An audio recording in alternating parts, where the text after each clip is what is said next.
We're so lucky, we're humbled and honored today to have Ray Anderson on the line with us. And really, his bio is 3 pages long. We would run out of show before we get to hear Ray speak. So I'm just going to give a couple of the highlights, Mike. You know, Ray Anderson is not only the founder and chairman of Interface, Inc., but he's written a couple books, which we're going to talk about today. He's counseled both President Clinton and Obama, won more awards than I've seen under 15 people's name. And Ray, we are honored and humbled to have you on today. Green is Good. You are truly a living legend and one of the leading revolutionaries in the green revolution. Thank you for joining us today. Well, I'm glad to be here, and you're mighty generous in your comments. Thank you. Well, there's a lot to talk about today, and we want to get to it because there's so many great things. We've seen you interview before on television, and you've got so many thought-provoking things to put out there. You've just written a new book, Confessions of a Radical Industrialist, which is just coming out, and we're dying to read it, and we want our listeners to hear about it. How is that different from the other book you've written, Mid-Course Correction? What is actually a radical industrialist, and how do your two books different? Why this new book now? All right. Well, Mid-Course Correction was written 11 years ago, and it was after about 150 public speeches. I said to myself one day, there ought to be a book in here somewhere. So I put together Mid-Course Correction, which was the basic story of my personal conversion and that of my company towards sustainability, away from the system of destruction that we're all part of. And then here we are 11 years later, and there's been another 1,000 or more speeches, so there had to be another book. Well, it makes sense. Those as well. And Confessions of a Radical Industrialist is in a way an extension of Mid-Course Correction. It goes broader, it goes deeper into many of the specifics of how you actually do this. And it's easy to talk about it, but it is not so easy to do it. And we thought we had a story that ought to be shared with the industrial world. For anybody that's interested in pursuing, this ideal place of sustainability, here's how we're doing it. So come on in, the water's great. Well, Ray, in 1997, I've seen you on television, and here's the quote that you'd made in 1997 for your vision. You said, if we're successful, we'll spend the rest of our days harvesting yesteryear's carpets and other petrochemically derived products and recycling them into new materials and converting sunlight into energy with zero scrap going to landfill and zero emissions into the ecosystem. And we'll be doing well, very well, by doing good. That's the vision. That in 1997, Ray, that was radical. That was revolutionary. Has the world caught up with you now? Well, the world is waking up, I think, to the possibilities. But my goodness, we've been at it now, it seems, so long and have gone so far. And yet, you look at the rest of this mountain we're climbing, there's a lot of mountains still to be climbed. So it's good to see the industrial world waking up, and you can look around and see some marvelous examples of that. But my goodness, we all have a long way to go. Our 40% of whatever's left of this mountain is just a drop in the bucket compared with what the industrial system is facing. So when you came out with when you coined the term Mission Zero, and you said that was your goal by 2020, can you tell our listeners what you mean by Mission Zero? Sure. We operate a petro-intensive company. Okay, our raw materials, our energy come from petroleum and other fossil fuels. We want to operate that company in such a way as to completely cut the umbilical cord to the earth for fossil fuels, and to completely sever the linkages to the biosphere represented by our waste streams, whether that's solid waste or liquid waste or gaseous waste. So the idea is to operate a company that takes nothing from the earth, it's not naturally and rapidly renewable by the earth, and does no harm to the biosphere. And to us, that means that is the definition of sustainability: zero footprint. Got it.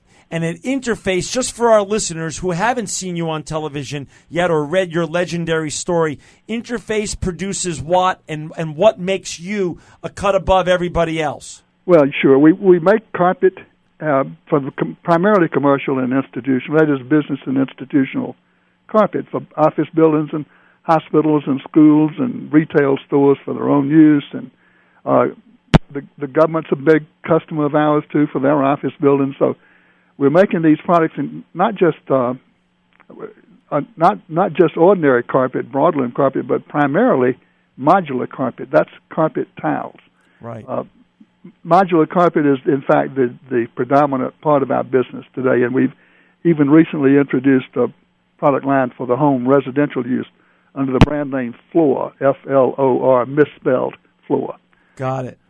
And so you're one of the biggest carpet producers in the world. Oh, we make more carpet. We make about a third of all the carpet tiles used on Earth. Wow. So we're by far the largest producer of modular carpet. And we're also a pretty substantial producer of broadloom carpets for those same kind of commercial interiors. So, Ray, in the manufacturing process, you use a lot of petroleum to drive the machinery in the manufacturing process, but also a lot of petroleum products to manufacture the actual end product itself. I mean, a lot of your modular carpet tiles come from petro base, right? Correct. Yeah, okay. Absolutely. And the idea here is to create the cyclical flow for materials built around the technology that will take old carpet, separate it into its individual material components, and put each of those components back into its own loop to make new carpet out of it. And only in the last 3 or 4 years have those critical technologies materialized for us, which has represented a huge leap forward in this effort to close the loop on material flows. But it's also extremely important and essential that those processes also be driven by renewable energy. So we're concentrating on energy efficiency first to use as little as we possibly can. After all, the most secure and the cheapest barrel of oil is the one not used. So we want to concentrate on efficiencies, and then we're looking to tap into renewable sources of energy. We operate 10 factories around the world. 8 of those factories today operate on 100% renewable electricity. Wow. We use a lot of energy that's not electricity, so we're only about 30% of our total energy is coming from renewable sources. So we still have a long way to go on that front. But we are making progress and driving not only the renewable technologies, but the rest of the process as well with renewable energies. So, Ray, the legendary story of Ray Anderson is that epiphany that you had after reading Paul Hawkins' The Ecology of Commerce, and you became, you started the movement. You helped push the movement forward. What drives you today to be sustainable? Is it the right thing to do? Is it just great for your bottom line? Is it share with us what goes through your motivation factors in 2009, but also what was going through your mind after reading Paul Hawkins' book? Well, Hawkins' book convicted me as a plunderer of the earth, pure and simple. And I knew in my heart of hearts that this third child of mine, after my 2 natural daughters, that's what Interface is. I founded this company from scratch 36 years ago. This third child of mine, what would it grow up to be? And Hawkins' book, brought this question into sharp focus for me. And I knew it was the right thing to do to make this mid-course correction and begin to move towards sustainability. And it very quickly became obvious to all of us at Interface that this was not just the right thing to do, it was also very, very smart in a pure business sense. And I tell you what started us on the path in the first place. It was our customers asking a question we'd never heard before. 1994, 21 years into our company's existence, we began to hear a question: what is your company doing for the environment? And we had no answers. So it was in seeking an answer to that very challenging question that we found our way to this mountain called Mount Sustainability and began to climb it. Well, Mount Sustainability, we're going to come back with Ray Anderson right after this break and talk more about Mount Sustainability. And come on back to Green is Good. If a little green is good, more is even better. Now, back to Green is Good with John Shigarian and Mike Brady. Welcome back to Green is Good, and today we are honored to have Ray Anderson on the phone with us, and and Ray's now just going to pick up the story. Ray, tell us about 1994 and your beginning ascent up Mount Sustainability and all the challenges you had and how it's been. Like, give us some of the real hurdles you hit and some of the great benefits you've received. The challenge was overwhelming to our people. I just stunned this little task force when I challenged them to lead our company to sustainability. I frankly think they were expecting to hear a speech about compliance. Gotcha. We went beyond compliance in a heartbeat, and I challenged them to lead us to sustainability and beyond, to make Interface a restorative company, to put back more than we take, and do good for the earth, not just no harm. Gotcha. Well, this little task force met for 2 days, and at the end of the 2 days, they came back to me and they said, "We think we understand sustainability and how we can begin to move in that direction, but this thing called restorative sounds to us like perpetual motion. How you do this?" So we talked about it, and we concluded that if we could really get a clear fix on what sustainability meant, and for our company, it could begin to move in a demonstrable, measurable, transparent way towards that goal, something else just might happen. We might influence some other company to move, or maybe many other companies to move in the same direction, and that's how we become restorative, through the power of influence. Well, that has been the mission ever since. It took about a year, maybe a better part of 2 years, to get a clear plan in place, and we finally expressed that plan in terms of climbing the 7 faces of Mount Sustainability. And the first face, and the one that's proven to be so lucrative, is the elimination of waste. In nature there's no waste. One organism's waste is another organism's food. So how do you convert a linear production system into a cyclical production system where your own waste becomes food for the next process? Wow. That's new technologies that, frankly, no one had dreamed of 15 years ago. But to eliminate waste became a huge money saver for us, and we were lucky to stumble on the first face of the mountain and get ahead of the cost curve. And from day one, we have saved more than we've spent, put it that way. So that sustainability has been self-funding for us through this elimination of waste. The low-hanging fruit from the elimination of waste. Okay. The second face of the mountain has to do with the emissions. Whatever we do emit from our factories, we want it to be harmless. That means working upstream with your suppliers, because what comes into your factory through that supply chain will go out, either as product or solid waste or liquid effluent or gaseous emissions. So you really got to stop the bad stuff from coming in if you want to keep it from going out. So there's been a huge Herculean effort with our suppliers to screen out the bad stuff that never should have been taken from the Earth's crust in the first place. The third phase of the mountain is the energy phase. We want to operate our factories on 100% renewable energy. Well, again, that means efficiencies first and then harnessing renewable sources of energy. The fourth phase of the mountain is those material flows, the cyclical flows, to be able to recapture yesteryear's carpet, 20-year-old carpet, and give it life after life in closed-loop material flows. Fifth phase of the mountain is transportation, moving people and moving products in a climate-neutral, resource-efficient, benign, to the environment way. The sixth phase of the mountain is in many ways, without doubt, it's the most important. In many ways, it's the most interesting, because nothing of lasting value happens without it. Einstein told us a long time ago we cannot solve our problems with the same thinking we used to create them. So the sixth phase of the mountain is the culture shift, the mindset shift. It's changing people's minds. It's not just our people. It's our suppliers and it's our customers and even the communities from which our people come, to get people to realize that we're operating on an earth that is finite in its ability to supply the stuff to feed this industrial system's metabolism, and it is finite in its ability to absorb and assimilate the waste that we produce. And we have to learn to live within the limits of a finite earth. And that takes a vast mind shift, frankly, because we live in a culture that has forever taken for granted the always abundant availability of resources. And then the seventh face of the mountain is the one when all the rest of this is working as we visualize it can work. All other six faces of the mountain we really believe that we'll be able to reinvent the way we go to market. That is, reinvent commerce itself. And instead of selling stuff like carpets, we'll be selling the service that the stuff delivers. In the case of carpets, that means the color, the texture, the comfort underfoot, the acoustical value, the ambiance, the functionality, all the reasons anybody would want our carpet in the first place, sell the service, but retain ownership in the means of delivery, giving that stuff life after life in those closed-loop cyclical flows. And when you stand back and look at that, you have built an industrial system that emulates nature.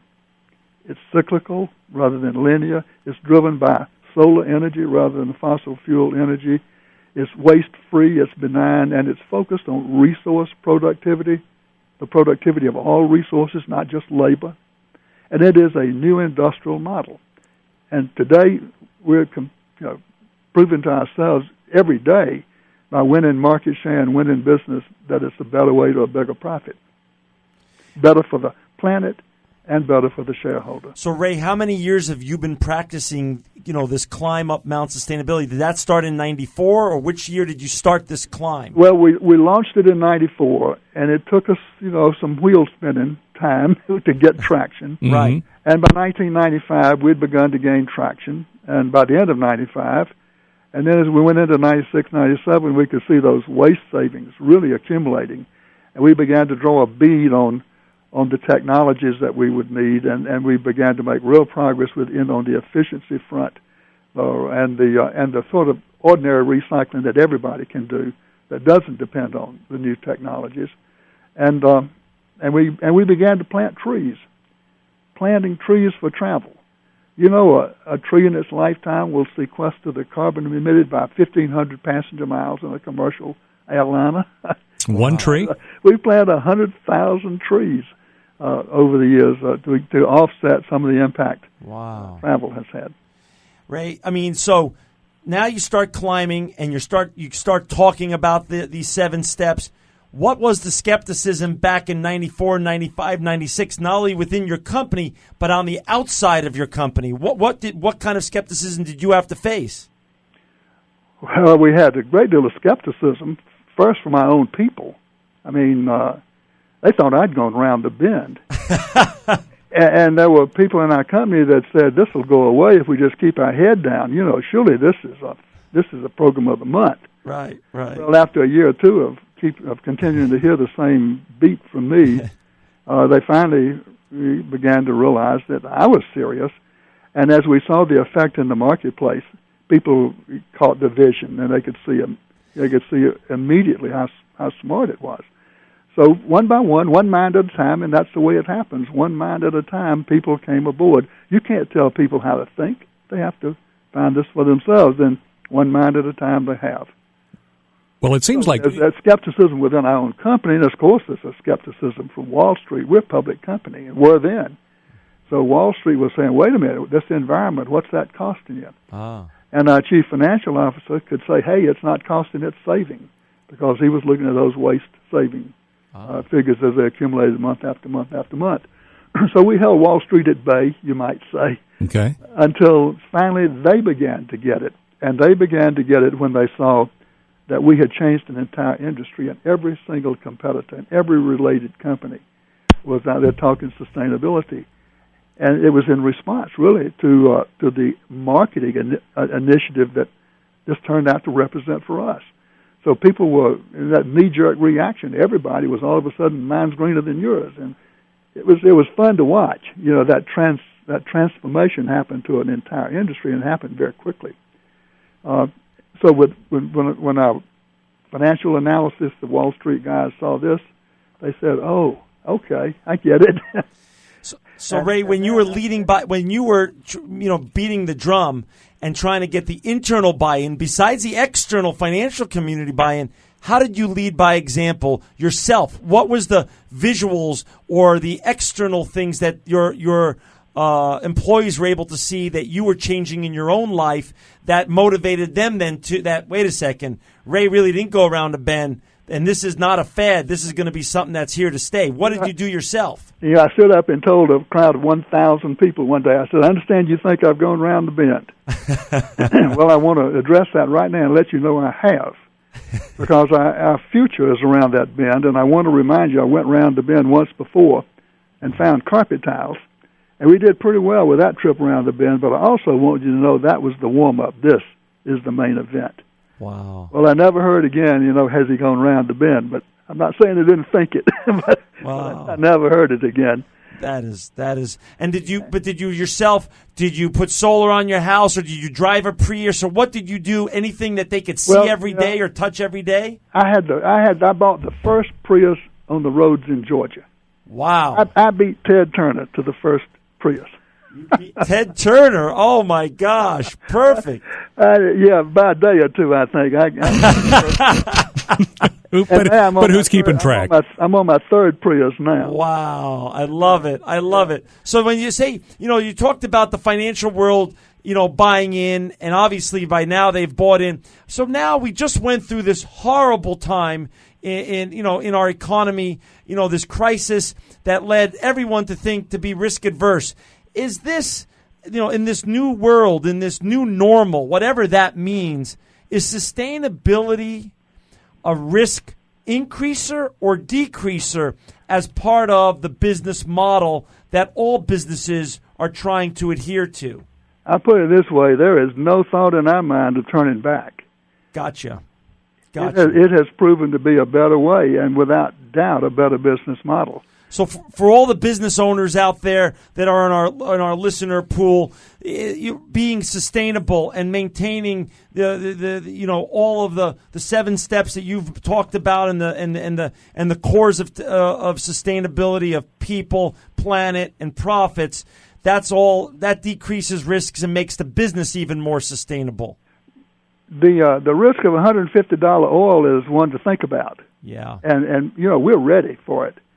When oil got close to $150 a barrel, we were enjoying considerable competitive advantage. Now that it's back down in the $70, $80 range, we still have competitive advantage. We have reduced our fossil fuel dependency 60%. Wow. Yeah. So you've done amazing things. Ray, what's next? I mean, your history, is just is second to none. And Mike and I have the show, and we talk to some wonderful folks every week. But truly, we're so humbled to have you on today. What's next for Interface? Well, man, it's the next step up the mountain. It's one foot in front of the other till you get to the top, and that's the goal. I hope to live to see the view from the top of Mount Sustainability. I think it'll be absolutely magnificent. And people often ask me, well, what do you mean you see the view from the top of Mount Sustainability? What view? And I say, I hope I get there, and I hope we're the first one. If somebody else beats us there, my hat's off to them. But I hope to get there and look down in all directions and see other companies climbing that same mountain, because there's plenty of room at the top.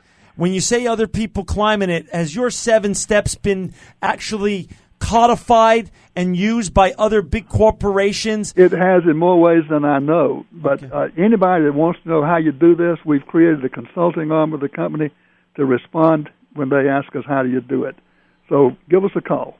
How about, are these 7 steps outlined in your new book, Confessions? Oh, yeah. The new book devotes a chapter to each. Beautiful. Each of the 7 steps. So our listeners who are more interested in really digging in and understanding in more depth can read Confessions of a Radical Industrialist. Be my guest. Okay. Well, Ray, we're down to the last couple minutes, and I want to just ask, leave our listeners with a couple last pearls of wisdom. I know you're an amazing speaker and you do thousands of speeches. We're down to the last couple minutes, and leave our listeners with 2 or 3 pearls of wisdom from Ray Anderson. I'll give you an anecdote. My wife and I were in Cape Breton Island up in Nova Scotia in August of 2005, the week of Katrina. And we were watching CNN and seeing that horrible thing unfold. And one day I had all I could stand. I went out, took our car and drove to a trailhead, took a walk up the mountain. Well, I'm huffing and puffing along, getting close to the top of this little bitty mountain. and I look up, and here is a bull moose standing crossways the path. Oh, my goodness. And, I, for a moment, consider clapping my hands to shoo him away, and then I catch myself, and whoa, wait a minute. Don't be stupid. This is his trail. I'm the intruder here. If he charges me, I am dead. Wow. I backed off, and made my way back down the mountain, looking over my shoulder all the way. And then I got back to the hotel, and I was looking at this television, and I could not miss the metaphor. Mm. The atmosphere is nature's trail. Mm. So are the meandering riverbeds, and so are the barrier islands offshore. That's nature's trail, and we intrude on nature's trail at our own risk. And, on August the 25th, I think it was, 2005, nature charged. And you got an area the size of England that is mincemeat. So we must not tread on nature's trail. Well, Ray, you are truly, Time Magazine made you a hero of the environment. You've won thousands of awards. Mike and I are just truly humbled to have you on today. I wish all of our listeners would buy Confessions of a Radical Industrialist. It was just published by St. Martin's Press. It's a pearl. It's all of your pearls of wisdom in one book. And we just want to say thank you, Ray Anderson. Thank you for all that you've done and all that you continue to do. You are living proof that green is good.